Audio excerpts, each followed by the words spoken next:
analisar aqui, se o crime estava consumado, como é que uma conduta praticada 2 dias depois da consumação pode ser atribuída a ela responsabilidade penal?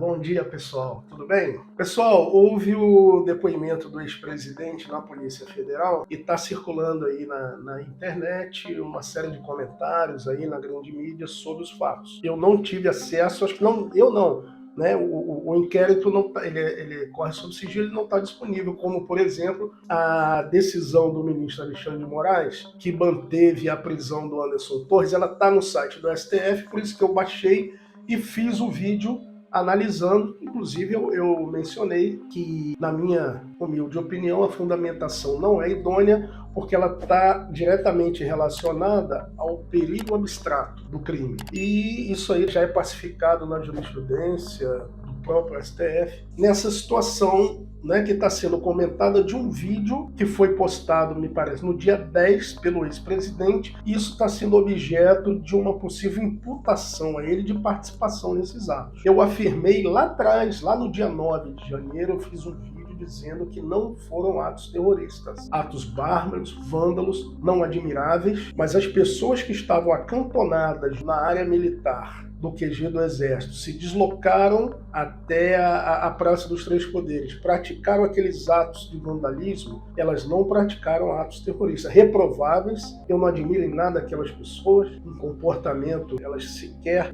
pararam para escutar o governador eleito de São Paulo, que era ministro do Bolsonaro, o governador de Minas, que apoiou o Bolsonaro nas eleições, o general Mourão, que foi eleito senador, o senador Sérgio Moro, a Fiesp, uma série de figuras protagonistas, personagens importantes no cenário político do país, falaram que as eleições tinham sido limpas e vida que segue. Mas essas pessoas não concordaram e decidiram quebrar tudo. Lamentável, mas não foram atos terroristas. E eu vou dizer por quê. Eu vou ler a lei aqui do antiterrorismo só para deixar bem claro isso aí. A lei antiterrorismo, ela é a Lei 13.260 de 2016. Ela, no seu artigo 2º, no parágrafo 2º, ela diz assim: não se aplica a conduta individual ou coletiva de pessoas em manifestações políticas, movimentos sociais, sindicais, religiosos, de classe ou categoria profissional, direcionado por propósitos sociais ou reivindicatórios, visando a contestar, criticar, protestar ou apoiar com o objetivo de defender direitos, garantias e liberdades constitucionais, sem prejuízo da tipificação contida na lei penal, ok? Ou seja, a lei antiterrorismo, ela é clara, não tem margem para dúvida, não tem espaço para dúvida, pessoal. Se a motivação foi política, não é terrorismo. O que está sendo o objeto do debate e que eu quero tratar aqui? Está sendo imputado, parece-me, né? A grande mídia divulga o seguinte, que ele foi lá, especialmente, se ouvido em especial, por um vídeo que ele teria compartilhado, ou compartilhou mesmo no dia 10, sobre os atos do dia 8. E aí, pessoal, eu chamo vocês para uma reflexão. Vamos aqui no Código Penal. O Código Penal, no seu artigo 14, inciso 1, ele define o crime consumado. Ele diz: crime consumado quando nele se reúnem todos os elementos da sua definição legal. Pessoal, é aquilo que eu sempre falo aqui da tipicidade. Temos que atacar, os advogados, criminalistas, tipicidade, pessoal. Tipicidade. Os elementos do tipo, os verbos descritos, eles foram praticados? Se eles foram praticados, o crime está consumado. Aí o que eu trago a vocês a reflexão é o seguinte: no dia 8 de janeiro, um grupo de pessoas acantonadas no quartel do Exército deslocou-se até a Praça dos Três Poderes,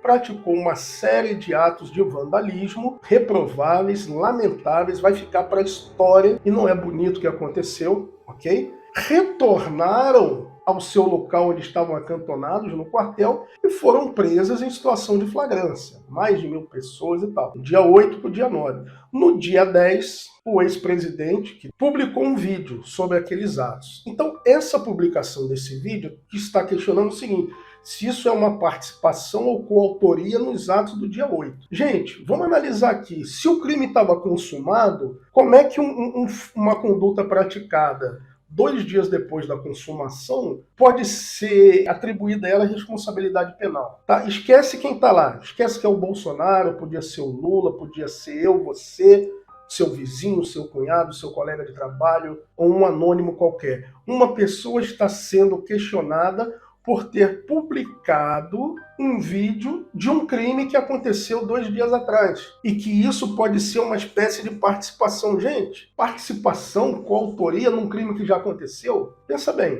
não cabe isso, não cabe. Eu tô realmente, eu tô ansioso por ter peças processuais levantado o sigilo e vindo a público para a gente entender o que está na mente do investigador, do julgador, da persecução penal. Pessoal, eu sou advogado criminalista. Nós, da defesa, sempre trabalhamos com a Constituição. O que a Constituição diz? Princípio da inocência. Repito, defesa não tem que provar a inocência de ninguém. Isso é um absurdo, é um erro que está sendo praticado de achar, as pessoas entenderem, a defesa não provou a inocência. Ninguém tem que provar a inocência de ninguém.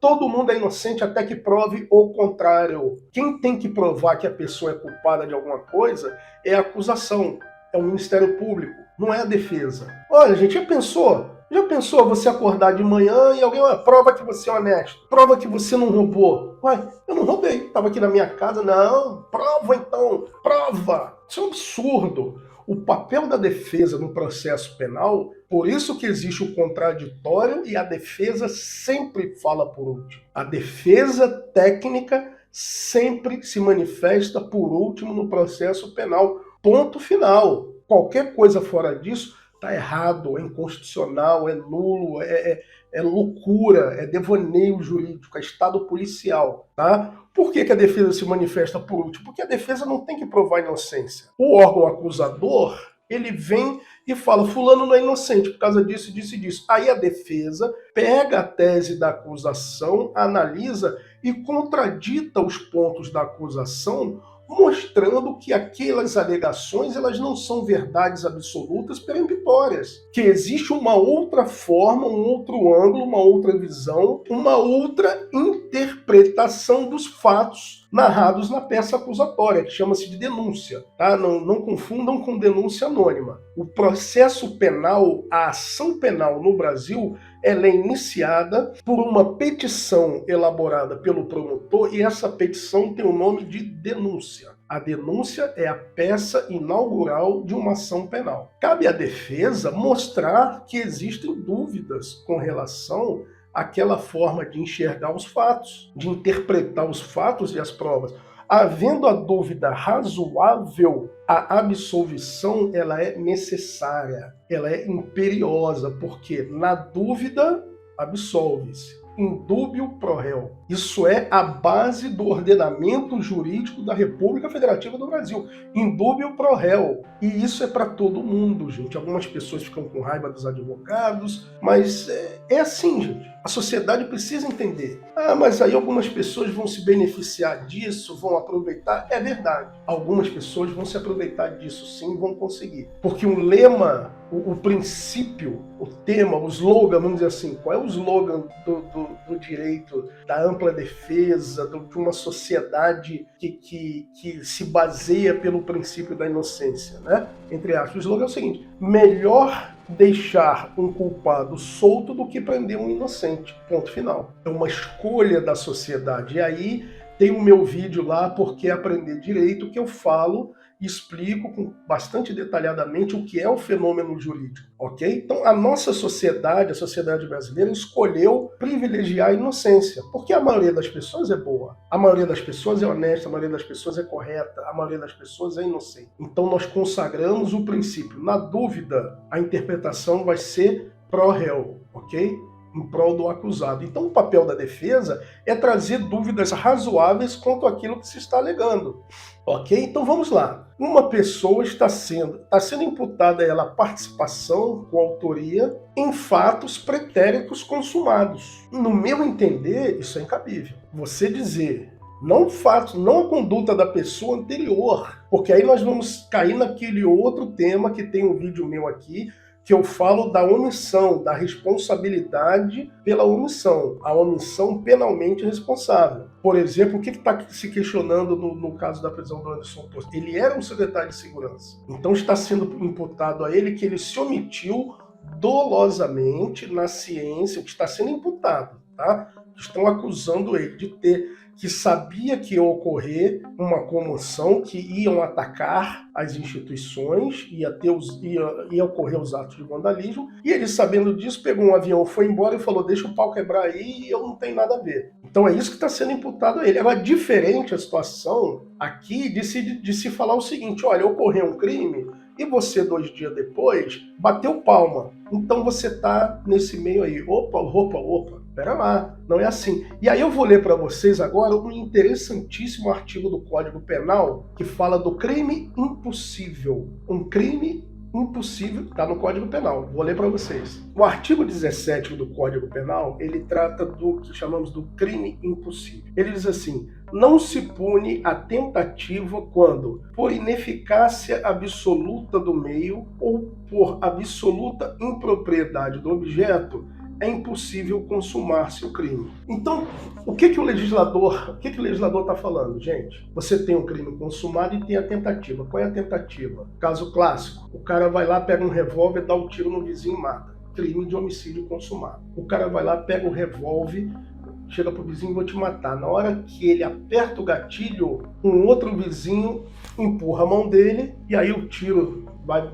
não sei para onde, não atinge o vizinho. Isso chama-se tentativa, ou seja, ele iniciou a prática do crime e o crime não se consumou por um fato terceiro alheio à vontade, ou seja, quando ele disparou para matar, mas alguém empurrou a mão, o crime não se consumou, mas não porque ele desistiu ou ele errou o tiro, foi porque houve uma intervenção, e essa intervenção impediu a consumação. Aí tem a tentativa. O que o artigo do crime impossível diz? Nem sequer se pune, quer dizer, não se considera nem tentativa quando o meio utilizado para fazer um crime ele é totalmente ineficaz. Ou o objeto do crime ele é totalmente um objeto que não tem nenhuma impropriedade. Por exemplo, o cara vai esfaquear um cadáver. Isso aí é crime? Pode ser entendido? É impossível. Como é que eu vou cometer um crime de homicídio esfaqueando um morto? E na propriedade do objeto, né? Vamos lá. Ineficácia. Eu tenho lá a raiva daquele vizinho, pega um revólver sem munição, eu olho aqui, tá sem munição, e vai, pau, deu na cabeça do cara, vai lá, mas eu vou matar assim. Ou um exemplo mais assim, tava com munição velha, de mais de 40 anos lá, que não tem nenhum tipo, ou então estava com munição de festim, enfim, ele apontou o revólver pro vizinho, munição de festim, deu 6 tiros e falou, morre, safado, e não aconteceu nada. Aí foi ver, falou, pô, isso aqui é munição de festim, jamais ia ocorrer um disparo. Esse crime é impossível. Então não se considera nem tentativa. Aí agora eu vou trazer a vocês a seguinte reflexão. E aí eu repito, gente, não interessa quem é. Se é o Bolsonaro que está sendo interrogado, se é o Lula, se sou eu, se é você, se é o seu vizinho, se é um anônimo. Você chega para uma pessoa e fala, olha, ocorreu um crime, tá? O pessoal invadiu aí, imagina aí, no seu bairro, o pessoal invade aí o shopping, um mercado, quebra tudo, faz uma bagunça do caramba. 2 dias depois você pega os vídeos que alguém filmou lá, põe na sua rede social e bota isso aí, pessoal do bairro aqui, botando pra pá, isso aí mesmo, pô, quebra. Aí a polícia te chama e fala, você vai ser indiciado por participação ou coautoria naqueles fatos. Por quê? Porque você publicou um vídeo. Como que o meu vídeo sobre algo que aconteceu 2 dias atrás tem eficácia de coautoria ou de participação naqueles fatos? Como é que um vídeo postado após a consumação pode ser considerado coautoria ou participação no fato? Entende? Quer dizer, o próprio Código Penal, ele traz a solução. E aí, pessoal, é o que eu falo com vocês, gente. Segue o meu perfil no Instagram, faz inscrição aqui no meu canal, eu vou enviar um e-book gratuito sobre o que é o direito. tá? Por que eu convido vocês a estar aqui? Porque aqui eu faço análise jurídica imparcial. Nós, cidadãos da República Federativa do Brasil, a gente não pode se acostumar a ficar tratando assuntos jurídicos, assuntos importantes, com base em noticiazinha de WhatsApp, mensagem. A grande mídia, lamentavelmente, ela não ajuda. Você vê, essa coisa do depoimento do Bolsonaro está direto aí, eu não posso dizer os veículos, mas vocês sabem quem são, né? Eles ficam comentando, aí alguém diz que fez um meme, alguma coisa relacionada à publicação do vídeo, aí ele está sob efeito de remédios. Isso é um outro tema, Mas aqui o que eu quero pegar é o seguinte, o objeto, esse vídeo, ele é um meio eficaz de contribuir de alguma forma de participação para um crime que já ocorreu no passado. É surreal isso. Então eu falo, eu convido vocês, venha assistir aqui, se inscreve, faça a sua inscrição no meu canal, segue o perfil, tá bom, gente? Meu nome é Antônio Valença, eu sou advogado criminalista, eu sou jurista, eu gosto de estudar o direito. Você deve estar ouvindo aqui um jazz aqui de fundo, eu gosto de botar uma música, vamos ler, vamos pesquisar, vamos lá atrás, vamos lá em Roma, na Grécia, vamos acompanhar tudo, vamos entender o que é o direito até chegar aqui nesse dia, entender por que o nosso Código Penal é assim e por que a advocacia criminal ela defende com unhas e dentes as garantias constitucionais. Porque, pessoal, a nossa Constituição ela é muito clara, indúbio pro réu. Indúbio pro réu. Isso quer dizer o seguinte, defesa técnica criminal não tem que provar a inocência de ninguém. Todo mundo é inocente, até que se prove o contrário. A acusação tem que provar. Esse é o princípio da inocência. Todos são inocentes. O que é um indúbio pro réu? O indúbio pro réu é o seguinte, a acusação vem, né, uma ação penal, ela se inicia com uma peça jurídica chamada denúncia. Não tem a ver com a denúncia anônima, que se faz em telefone, meu vizinho está fazendo isso. Não. Denúncia é o nome técnico da petição inicial de uma ação penal, cujo titular exclusivo é o Ministério Público. Então o promotor, ele vai lá, senta e faz uma petição que chama-se denúncia, leva ao juiz e aí é inaugurada a ação penal. O papel da defesa é ler a denúncia e falar, olha, tudo isso que você está dizendo aqui pode ser interpretado dessa outra maneira aqui, isso assim, esse elemento de prova é assado, a interpretação da lei que você está dizendo, ela pode ser interpretada assim, esses fatos que você está dizendo que ocorreram com essa intenção, o dolo, não foi assim. Quando a defesa traz a dúvida razoável, o que tem que prevalecer?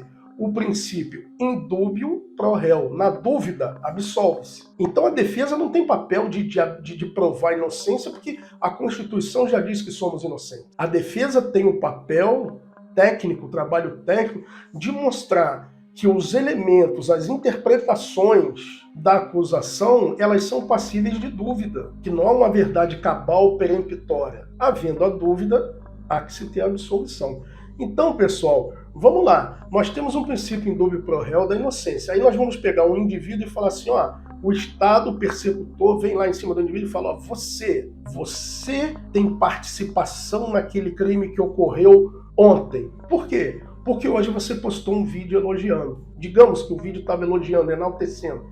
Não pode ser assim. Não pode ser assim. Imagina o seguinte, imagina uma situação, por exemplo, daquele evento da facada, tentativa de homicídio consumada, né, a tentativa de homicídio, que ele não morreu, mas contra o ex-presidente, aquela facada. Todas as pessoas que pegaram aquele vídeo, digamos que não gostavam do Bolsonaro e publicaram a facada, elas têm participação? Elas são suspeitas? Publicar um vídeo é um ato que se inclui no tipo penal daqueles crimes. O crime foi o quê? Foram atos bárbaros de vandalismo, crime de dano, uma série de tipos penais lá que eu não me recordo agora, tá? Mas o que acontece? O fato de você publicar imagens está incluído, é uma conduta naquele tipo penal? Você publicar imagem que alguém praticou o crime de dano 2 dias atrás, te faz coautor do crime de dano? Gente, eu entendo que não, entendo que isso é um absurdo, tá? Então por isso que eu fiz esse vídeo aqui, trouxe essa reflexão à luz da lei, ok? Quem me conhece, segue o meu perfil, segue o meu canal, sabe que eu não tenho nenhuma ideologia, nenhuma facção política, entendeu? Tenho pessoal de um lado, de outro, né? Polarização, sou contra a polarização, eu estou analisando à luz do direito. Como eu analisei na época da Lava Jato, muita coisa errada que foi feita. Na época, o alvo era o PT, era o ex-presidente Lula. Fui criticado aqui na internet, porque dizia que eu era esquerdista, como eu estou sendo criticado agora dizendo que eu sou bolsonarista. Eu lamento que essas pessoas estejam perdendo a oportunidade de adquirir o conhecimento.